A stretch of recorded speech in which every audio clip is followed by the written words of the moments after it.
মানুষের হেদায়েতের জন্য আল্লাহ পাক রব্বুল আলামিন 1,24,000 অথবা 2,24,000 নবী এবং রাসূল পাঠিয়েছেন। বলুন সুবহানাল্লাহ। এই মানুষটা যেন পশুর স্তরে না থাকে, এই মানুষের মধ্যে যেন মনুষ্যত্ব সৃষ্টি হয়, মমত্ববোধ সৃষ্টি হয়, মানুষের প্রতি এর যেন ভালোবাসা সৃষ্টি হয়। যে কারণে প্যারা নবী হযরত মুহাম্মদুর রাসূলুল্লাহ সাল্লাল্লাহু আলাইহি ওয়াসাল্লাম তিনি ভালোবাসা শিখিয়ে দিয়েছেন, মানুষের প্রতি দরদ মমত্ববোধ তিনি শিখিয়েছেন। শুধু মানুষের প্রতি নয়, বরং প্রাণী জগতের প্রতিও তিনি মানুষের ভালোবাসা সৃষ্টি করেছেন। ভাইরা আমার, সেই নবী মুহাম্মদুর রাসূলুল্লাহ সাল্লাল্লাহু আলাইহি ওয়াসাল্লামের আদর্শকে বলা হয়েছে উসওয়া হাসানা। লাকাদ কানা লাকুম ফি রাসূলিল্লাহি উসওয়াতুন হাসানা। ষাট মাসে যখন আমি জমিন চাষ করব, আমি যখন রোপা ধান লাগাবো, আমি যখন বীজ ধান লাগাবো, তখন আপনি আমাকে দেবেন। এই টাকাটি আমি আপনার কাছে আমানত রাখলাম। আমার ঘরের মেয়েটা বড় হয়েছে, যদি আমি কোনো সুপাত্র পাই, যদি কোনো ভালো জামাই আমি পাই, তাহলে সেই ভালো জামাইয়ের জন্য ওই মুহূর্তে আপ্যায়ন আদরের জন্য এই টাকাটি আমি আপনার কাছ থেকে নেব। গরিব মানুষ, ভাঙ্গা ঘর, ভাঙ্গা চাল, বৃষ্টি পড়ে, ঘর ভিজে যায়, সে কি এত টাকা ঘরের মধ্যে রাখতে পারে? কথা বলেন না। ভালো মানুষ, যে সমাজের মধ্যে যে লোকটার বাড়ি ভালো, ঘর ভালো, শিক্ষক ভালো, সাদি যার হাতে আছে, তার কাছে আমার এই টাকাটা পাওয়ার পরে ওই বড় লোক ওইটা দিয়ে ব্যবসা শুরু করে। কথা বুঝতে পারছেন? এটাকে পুঁজি বানায়, বলে আমানত মাদরামা, আমানতের জিনিসকে সে গরিবত মনে করে আত্মসাৎ করে।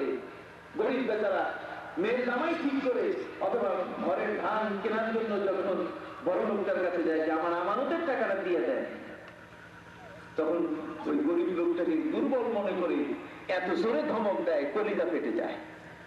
বলে দেয়, তুমি আসছো কেন? আমার কাছে তোমার কিসের পাওনা? কোনো দলিলাতে লেখা আছে? গরিব মানুষ তো জীবনে কোনোদিন লেখাপড়া করে নাই, এর হাতে তো ওই ধরনের শক্ত দলিল নাই। ধমকি দিয়ে, হুমকি দিয়ে তাকে সরাতে দেয়। আমাদের সমাজে এই ধরনের মহাভদ্র লোক আছে কিনা? কথা বল না কেন? কিছুদিন আগে আপনারা শুনতে পেরেছেন, এফসিডিসিআই ব্যাংক যেটা, সেই ব্যাংকে কোটি কোটি টাকা মানুষের আমানত, ব্যাংক টাকা পয়সা নিয়ে দৌড় দিল ভারত। কথা বুঝতে পারছেন? এই দেশে আর থাকলো না, তাহলে দুটোই পাওয়া গেল না। যে কারণে বাংলাদেশ ব্যাংক বাধ্য হয়ে আইন করেছে যে এখন কোন নতুন ব্যাংক যদি কেউ করতে চায়, ব্যাংকের ব্যবসা তখন খুব জমজমাট থাকে। কি বলেন ঠিক না? আগে আমরা শুনছি রূপালী ব্যাংক, সোনালী ব্যাংক, রূপালী ব্যাংক, জনতা ব্যাংক। কথা বুঝেন নাই? খালি ব্যাংক আর ব্যাংক। এখন ওই ব্যাংক ব্যাংক নাই, এখন ব্যাংক ওই কোন ব্যাংক, ওলা ব্যাংক, ওই যে বর্ষার যে ব্যাংক। যাকাত মাগরামা, আমানত নাই এখন। যে রাস্তায় ঘাটে রাত্রবেলায় পাহারা দেয়, শহরে যেন জেনা না হয়, বেবিচার না হয়, শহর রক্ষাকারী যারা, তারা শহরের আমানতদার কিনা? শহরে আমানতদার না? ওদের পকেটে যদি 2 টাকা ঢুকাই দেন, তাহলে ওখানে যত হারাম সব হালাল হইয়া যায় রাতের বেলা। কথা বুঝতে পারলেন? তখন ওটা হালাল হইতে বেশিক্ষণ সময় লাগে না, তখন শিখায় দেয়, আমি ওই দিক দেখতেছি, তুই চালা। কন্যা নাউজুবিল্লাহ, আবার কন্যা নাউজুবিল্লাহ। আমার রাসূল সাল্লাল্লাহু আলাইহি ওয়াসাল্লাম বলেছেন, ইযা ফাআলাত উম্মতি 15 খাসলাতান হাল্লা বিহাল বালা, ইযা তুখিদাল ফায়ুদি ওয়ালা ওয়াল আমানাতু মাগনামা ওয়াজ যাকাতু মাগরামা। যাকাতকে যে জরিমানা মনে করে, তুমি আলা দেখলেই ছেলেদের শিখায় দেয়, কইয়া দে বাবা এখন ঘরে নাই। ওই বাচ্চা এসে হুজুরে কইয়া দেয়, হুজুর বাবা ঘরে কইছে, উনি এখন ঘরে নাই। কি ভাই, যে বাবা তার ছেলেকে মিথ্যা শেখাচ্ছে, সেই ছেলে কি পিএইচডি ডক্টরেট করে খুব সত্যবাদী হতে পারে? বলেন না, কোনদিন সে সত্যবাদী হতে পারে না। সত্য এক মহাসত্যের বিষয়, যেখানে রবীন্দ্রনাথ ঠাকুর সকলের মাঝে নাম নিতে পারে, কিন্তু রবীন্দ্রনাথের আদর্শ আমাদের জন্য গ্রহণীয় না, না, অসম্ভব কথা। যদি কেউ বলে রবীন্দ্রনাথ ঠাকুরের জন্মবার্ষিকীতে, মৃত্যুবার্ষিকীতে যে রবীন্দ্রনাথ ঠাকুরের তার আদর্শ বৈশিষ্ট্য আপনারা গ্রহণ করবেন, আমরা মনে করবো এটা চরম দালাল এবং এটা বেঈমান মানুষ। রবীন্দ্রনাথ ঠাকুর সম্বন্ধে সে জানে না। রবি ঠাকুরের মৃত্যুর আগে তার আব্বা, তার বাবা বলে গেছিলেন যে তোমার নামে আলাদা সম্পত্তি দিলাম, তোমার বোনের নামে সম্পত্তি দিয়ে দিলাম, খবরদার এই সম্পত্তিটা কোনোদিন তুমি হাত দিও না, ওটা তোমার বোনের সম্পদ। কিন্তু বাপ মরে যাওয়ার পরে রবীন্দ্রনাথ ঠাকুর বোনের সবগুলো নিয়ে রাজা হয়ে গেছে।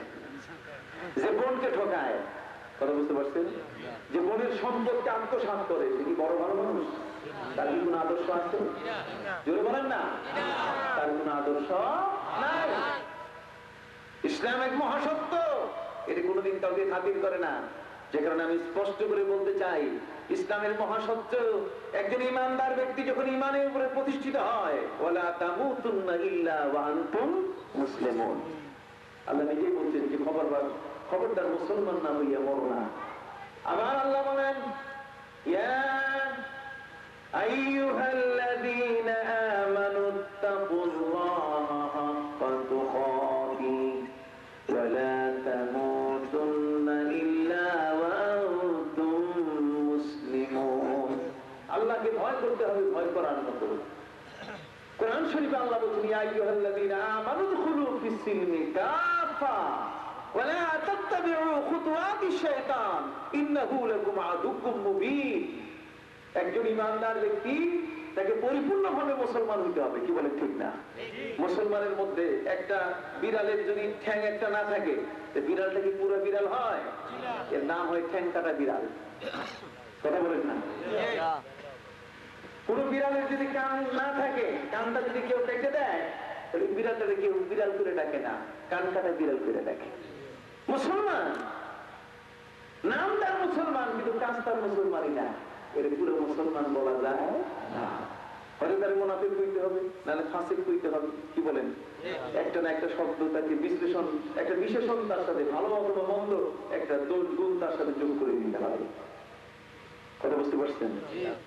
বরিশালের জেলখানায় শশীনাথ পীর সাহেবের নাম শুনেছেন আপনারা?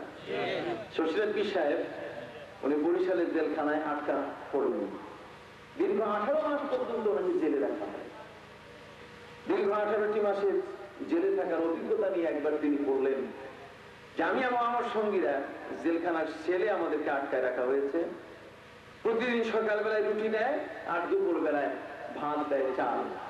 তাও কেমন চাল? যে চালের মধ্যে লাল রঙের ইটা পাওয়া যায়, ইটার গুঁড়া, এটা খাবার মধ্যে মিশায় দেয় যাতে পুরা খাইতে না পারি। কথা বুঝতে পারছেন? সকালবেলা রুটি এমন যে অর্ধেকটা শীত হয়েছে আর অর্ধেকটা হা হা করে হাসছে। কথা বুঝতে পারছেন? যদি এরকম রুটি আপনাকে আমাকে দেওয়া হয়, তো আগের থেকেই লং মার্চ শুরু করে দিব, চলো ভাসানির মতো ফারাক্কা ঠেকাও, এটা খাওয়া যাবে না। কথা বুঝতে পারছেন? এটা খাওয়া বড় কঠিন। শশীনাথ পীর সাহেব বলেন,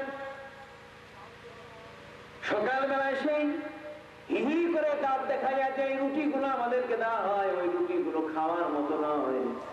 আমরা সেই রুটিগুলো আমরা আমাদের সেলের বাইরে জানলা দিয়ে ফেলে দিতাম।